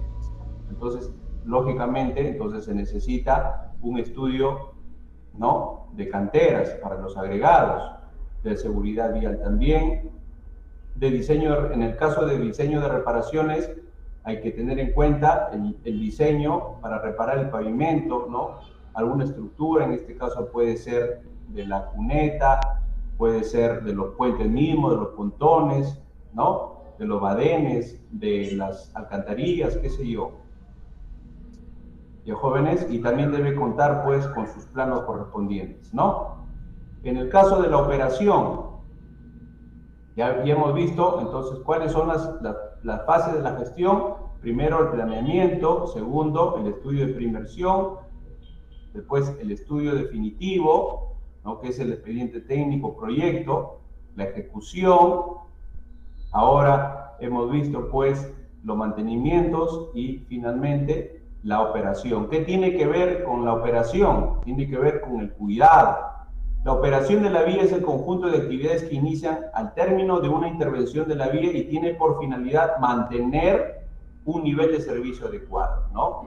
Están referidos, dice, al cuidado y vigilancia de los elementos confortantes de la vía, incluyendo la preservación de la integridad física del derecho de vía, ¿no? El control de cargas y pesos vehiculares, eso es importante, ¿no? ¿Por qué? Porque mayores pesos pueden dañar la estructura del pavimento. Porque eso siempre, no sé si ustedes han visto, siempre hay balanzas, ¿no? Jóvenes, hay balanzas. Los vehículos pesados, ¿no? Los de carga pesada tienen la obligación de pasar por la balanza. Eso es importante. Los servicios complementarios, medidas de seguridad vial, así como la prevención y atención de emergencias viales. Es responsabilidad de las autoridades competentes establecidas en el artículo 4 del presente reglamento realizar las actividades de operación en la red vial de su competencia en forma directa o indirecta, cumpliendo las normas establecidas por el Ministerio de Transportes y Comunicación. ¿Hasta ahí alguna consulta, jóvenes?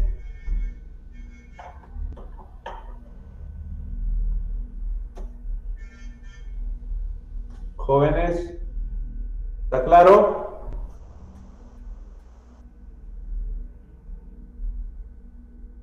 Jóvenes.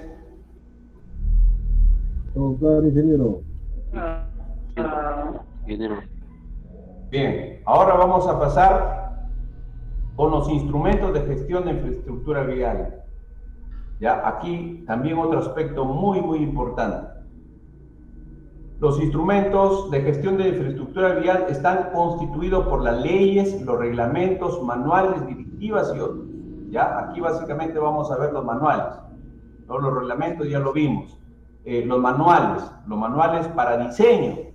Es lo que más nos interesa a nosotros, ¿no? Los manuales para diseño. A ver, de los manuales dice, los manuales son documentos de carácter normativo y de cumplimiento obligatorio que sirven como instrumentos técnicos a las diferentes fases de gestión de la infraestructura vial. Entonces, es el cumplimiento obligatorio de la autoridad encargada de los manuales. El MTC, en su calidad de órgano rector a nivel nacional en materia de transporte y tránsito terrestre, elabora, actualiza y aprueba los manuales para la gestión de la infraestructura vial. Vamos a ver cuáles son los manuales. A ver, de los manuales para la gestión de carreteras, ¿no? Lógicamente ellos con sus especialistas se reúnen y dicen, bien, para gestionar una carretera, ¿no? La infraestructura vial, necesitamos pues que los especialistas tengan como punto de partida o como referencia el diseño geométrico, ¿no? Entonces, ¿existe un manual de diseño geométrico? Así es, existe ese manual,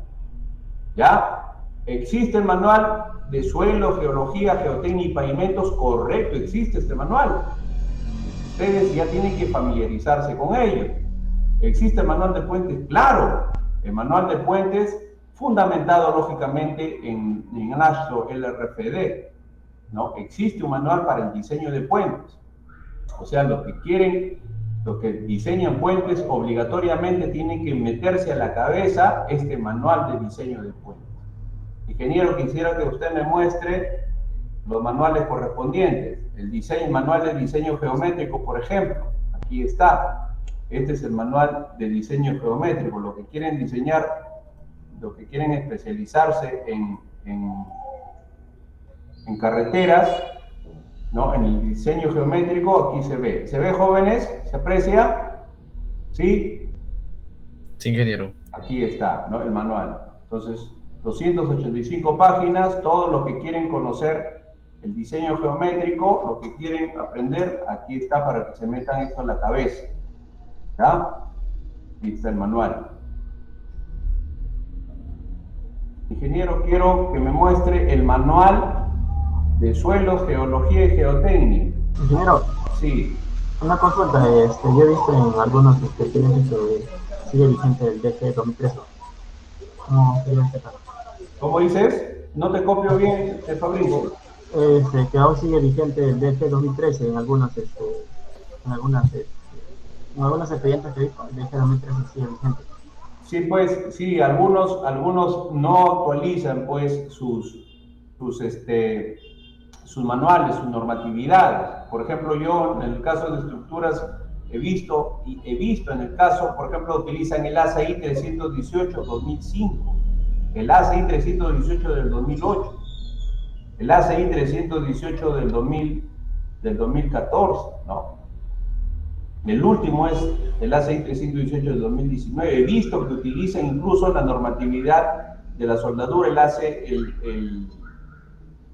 el ASW, ¿no? La American Society of Welding, para el caso de la soldadura, por ejemplo, utilizan la del 2010, ¿no?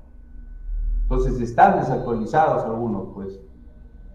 Entonces es importante siempre estar actualizado, ¿no? Aquí ven ustedes, jóvenes, el manual de carreteras, suelo, geología, geotécnica y pavimentos, sección de suelos y pavimentos del NTC. Todo lo que hacen pavimentos, lo que están practicando, tienen que saber todo esto, jóvenes. Es un manual también, no muy grande en realidad, ¿no? En cuanto a lo que se tiene que hacer para diseñar pavimentos. Aquí están cuáles son la metodología de diseño para pavimentos flexibles, para los pavimentos semirrígidos, para los pavimentos rígidos, ¿no? Aquí está todo lo que ustedes necesitan saber. ¿Ya, jóvenes? ¿Eso dónde lo encuentran? En el MTC. De ahí yo lo he descargado. Ustedes también lo pueden descargar. El manual de suelo, geología, geotécnica y pavimento. Ahí está.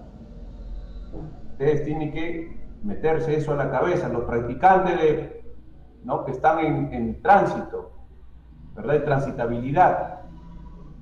En transitabilidad. Ingeniero, quiero ver el manual.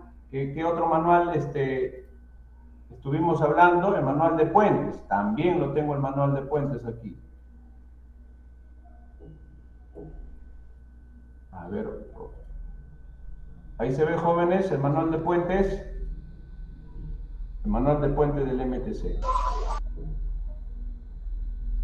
Todos los estudios que debe tener la ingeniería básica para diseñar un puente, para diseñar, construir un puente.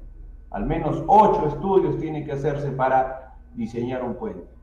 Un estudio topográfico, hidrológico, hidráulico, geológico, geotécnico, ¿no? Un estudio sísmico, un estudio de impacto ambiental, estudio de tráfico, estudios complementarios, estudio de trazo y diseño viales de los accesos, ¿no?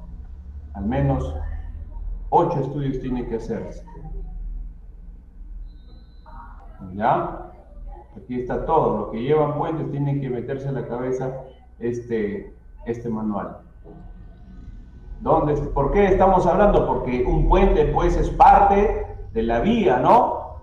Es parte de la vía. Entonces, el gobierno regional de Ancash, por ejemplo, actualmente está desarrollando un expediente, un proyecto para el mismo Huaraz, creo, si no me equivoco, ¿no? Donde se habla de un mejoramiento de una vía, incluye la construcción de un puente. Estamos hablando de un puente grande, creo que, si no me equivoco, es de 150 o 200 metros, creo. Así es. También tenemos... Ingeniero. Sí, Fabricio. Ingeniero, una consulta. Peralta, dime, Peralta. Para el tema de la construcción de campos deportivos, ¿habrá algún manual? Hay edificaciones, claro, el Reglamento Nacional de Edificaciones. En el caso del proceso constructivo, así digamos, de una losa deportiva o de gras sintético. Ya, pues eso lo tiene el mismo proveedor, ¿no? Los mismos proveedores tienen sus especificaciones técnicas.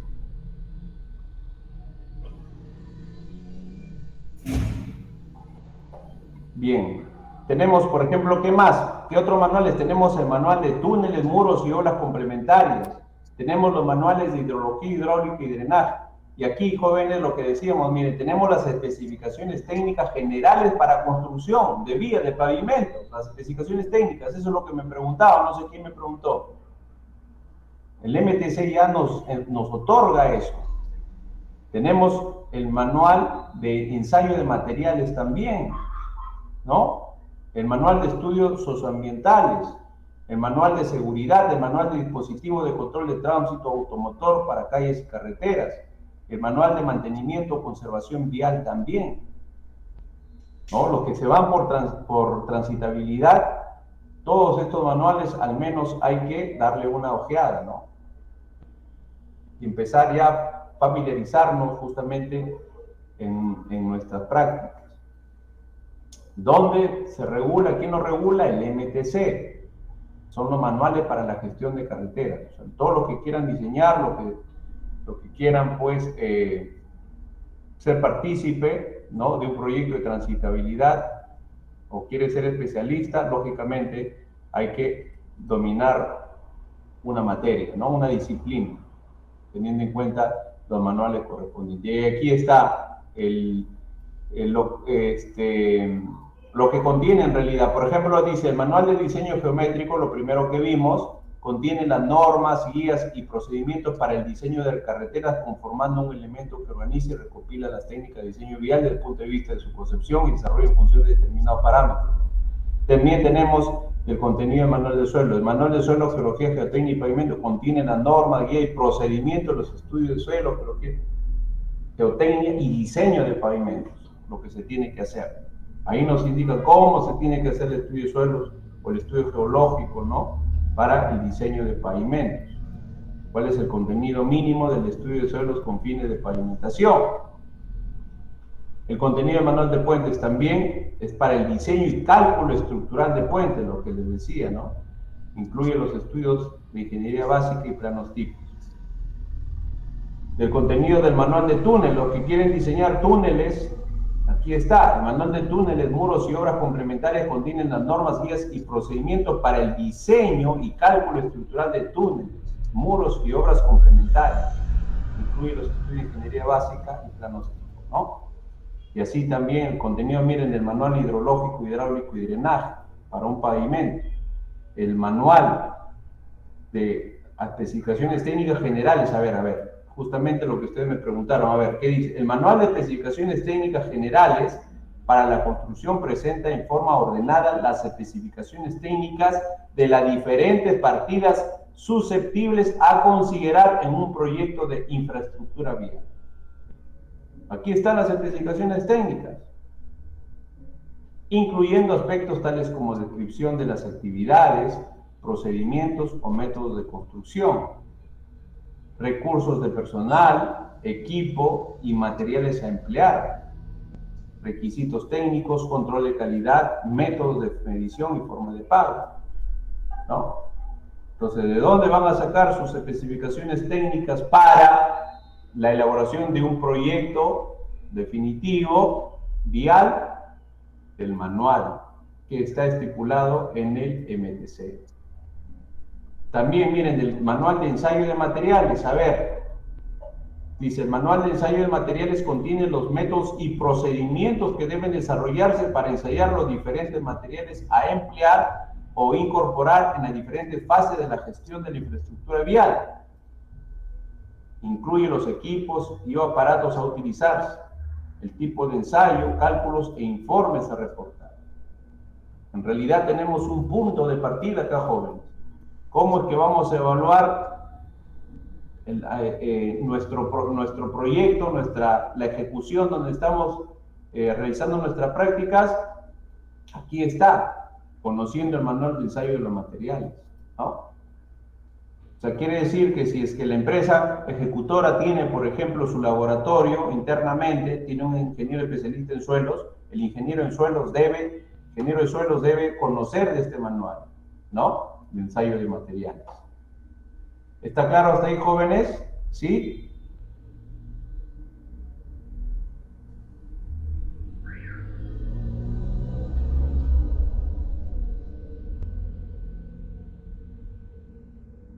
El derecho de la vía y sus condiciones de uso. Eso lo dejo para que ustedes lo puedan leer. Vamos a hablar algo importante aquí.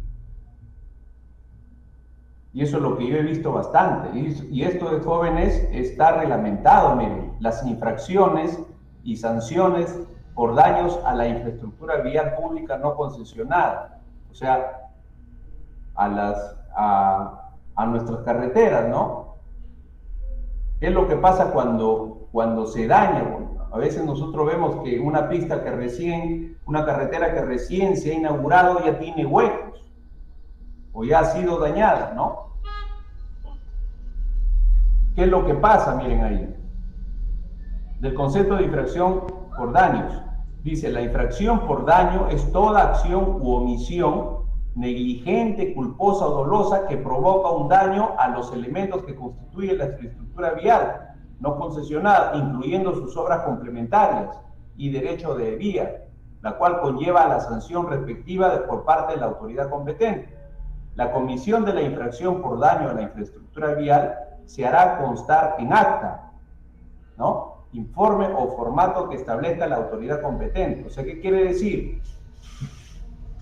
Quiere decir que el MTC o el gobierno regional o el gobierno provincial debe tener una comisión justamente que se encargue de velar, ¿no?, por el cuidado de la vía. ¿Verdad, jóvenes? Debe encargarse y en caso vean algún daño, se reporte algún daño, rápidamente debe pues levantarse un acta, ¿no?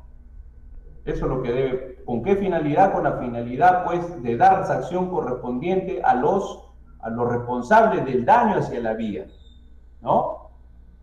El cual dice será la base del procedimiento sancionador a aplicarse en concordancia con la ley 27444. Del tipo de infracciones. Infracciones graves, a ver, ¿cuáles son las infracciones graves? Arrojo, colocación o abandono injustificado de objetos o materiales de cualquier naturaleza en la vía o su derecho de vía, ¿no? ¿Cuántas veces hemos visto, pues, objetos, rocas, piedras, ¿no? Por ejemplo, cuando se hacen las huelgas, los paros, ahí se atenta contra la integridad de la vía. Hay que tener bastante cuidado al respecto, ¿no? Eso, miren, está reglamentado. Está reglamentado aquí. ¿Qué más? Aniegos, dice aniegos. ¿Cuántos aniegos no hemos visto? ¿No? Se paran atorando las redes. Y esos aniegos, pues, hacen daño a la vía. Dice aniegos causados por agua de riego. ¿Cuántas veces hemos visto que el dren, ¿no? El dren de... Los drenes que tenemos en Chimbote, por ejemplo, en el Gironica, el dren que tenemos ahí en Aviación, los drenes que tenemos aquí en Nuevo Chimbote, ¿no? A la altura de 1 de Mayo, pasando antes de llegar al puente. ¿Cuántas veces se ha inundado, no? Dice, repito, los aniegos causados por agua de riego, agua potable y servida, o sea, agua servida de servicio público en la vía y su derecho a la vía, es una infracción grave. Colocación de avisos publicitarios en el derecho de la vía, es otra infracción grave. Infracciones muy graves, a ver, ¿cuáles son las infracciones muy graves? Cualquier instalación colocada dentro del derecho de vía sin una correspondiente autorización de la autoridad competente, ¿no? Sustracción o deterioro de cualquier elemento de seguridad vial y de señalización. Esto también es una infracción muy grave. Caída de cargas por negligencia que dañen la infraestructura vial, ¿no? A veces los vehículos de carga pesada, pues, traen objetos que se caen y dañan al pavimento, ¿no? Destrucción, deterioro, modificación o alteración de cualquier elemento que conforma la infraestructura vial, tales como pavimentos, puentes, túneles, muros, obras de drenaje, talud de corte y talud de terraplén. Es otra falta muy grave. Causar incendios, explosiones y bloqueo de carreteras. Y bloqueo de carreteras es otra infracción muy grave. Excesos en dimensiones y peso por eje de vehículos, ¿no? Cuando se tiene, pues, una carga muy pesada. Derrame de líquidos o residuos peligrosos en la vía, de hecho, es otra infracción muy grave. Obras que obliguen a la destrucción parcial de la vía, incluyendo sus obras complementarias, o que se reconstruyen en forma deficiente también. fuga de gases o minerales de instalaciones industriales o mineras que atraviesen o se encuentren dentro del derecho de vida. Los daños, dice, de los daños y responsabilidad. A ver, las personas naturales o jurídicas, públicas o privadas, que ocasionen daños por las infracciones indicadas en el artículo que antecede, que acabamos de ver, son responsables del costo íntegro por la reposición del daño causado, de ser el caso, incluyendo los estudios técnicos correspondientes, ¿no? O sea, hay responsabilidad. A ver, ¿cuáles son las sanciones?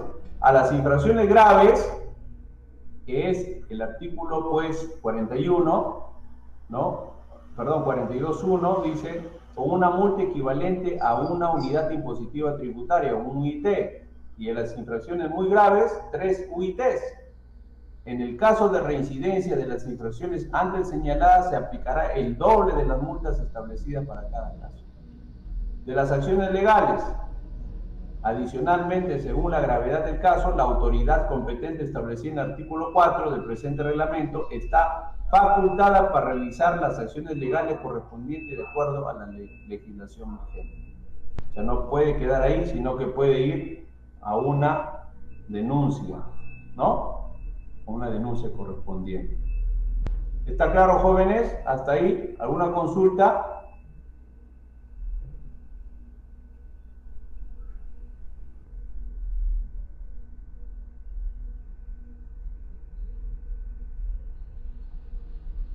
¿Alguna consulta, jóvenes?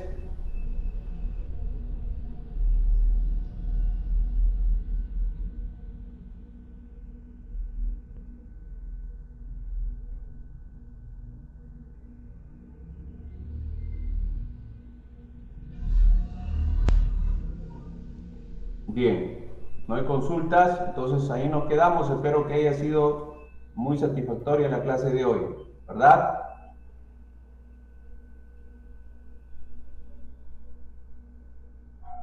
Ingeniero, muy bien. Ingeniero, acerca del cuaderno, para este jueves se va a presentar un- Sí, traigan su una cuaderno, por exposición. favor, jóvenes. Ya. El jueves, por favor. Bien, muchas gracias, jóvenes. Nos estamos viendo el día jueves. Saludos.